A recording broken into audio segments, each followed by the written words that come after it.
Riviere Sands can be a really good Cornwall base or feel a bit crowded and slightly overpriced. Most of that comes down to a few decisions people get wrong. If you go at the busiest time, book the cheapest caravan, and expect a quiet Cornwall break, it can feel a bit dated, busy, and not especially good value. You get those choices right and it works well. Riviere Sands sits on the edge of Hayle just above St Ives Bay, running towards Gwyvion. The main reason it works is its position. You've got direct access to a long open beach, and you're a practical spot for getting around West Cornwall. That combination makes it a really easy base to use. It's not a quiet escape, and inside the gates it feels like a fairly standard holiday park. Quite structured, and that shapes the experience, but for a lot of people that's what makes it easy to manage. It's mainly aimed at families, and used that way it makes sense. Getting there is straightforward off the A30 just outside Hayle. The timing makes a noticeable difference. Arrive mid-afternoon on a busy summer arrival day and you'll hit slow traffic through Hayle, and queues with lots of people arriving at the same time. It's not difficult, just busy. It sets the tone early. Once you're inside the park, it feels organised, but active rather than relaxed. Most things are centred in one area, which makes it easy to navigate.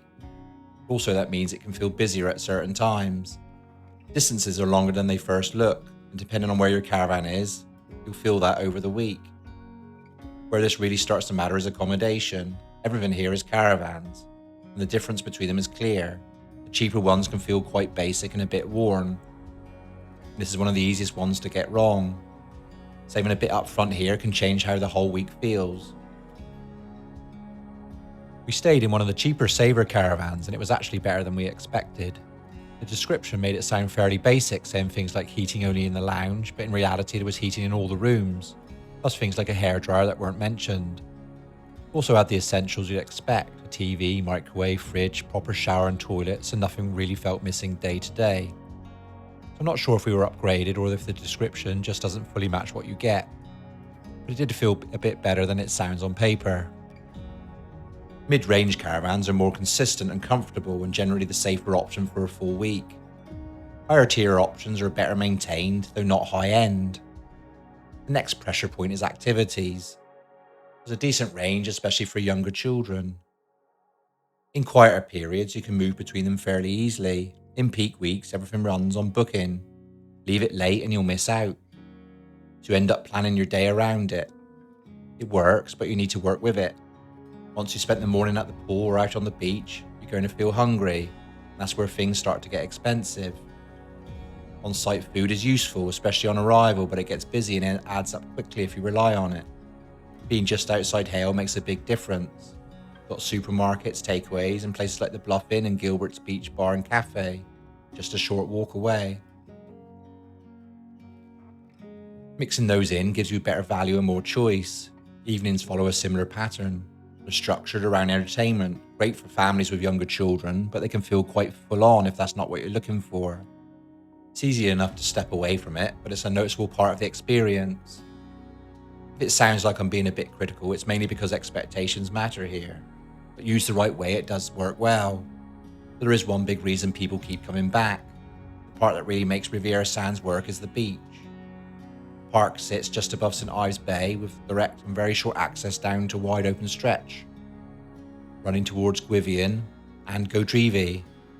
It's one of the most usable beaches in this part of Cornwall, long, flat and open enough that even in the summer you can usually find space.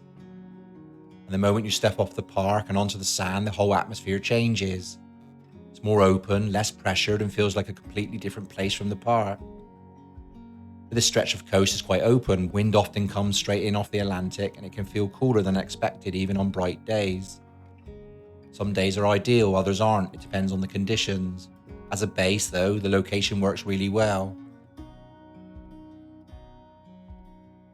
You can reach St Ives fairly easily, without dealing or staying or parking there, and exploring the wider West Cornwall coast is straightforward from here.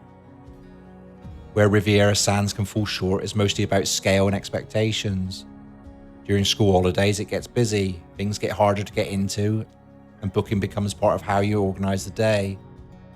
Some parts of the park also feel a bit dated, especially compared to newer parks. It's not poor quality, but it doesn't feel especially modern either. Costs can also add up once you factor in food, activities and upgrades.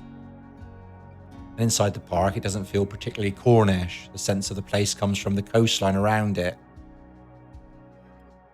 So who does it suit? It works well for families with younger children who want everything in one place. It also suits first-time visitors who want something predictable and easy to manage.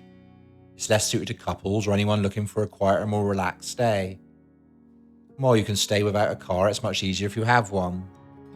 If you want to get the best out of it, a few choices make a big difference. Go outside peak weeks if you can, choose mid-range or above accommodation, and most importantly, treat it as a base, not the main focus. Spend time on the beach, explore the area, and don't rely entirely what's on site. Riviere Sands Holiday Park is a reliable, easy base. And using the right way, it does exactly what you need it to. Nothing more, nothing less. Anyway, thanks for watching. Until next time, cheers you.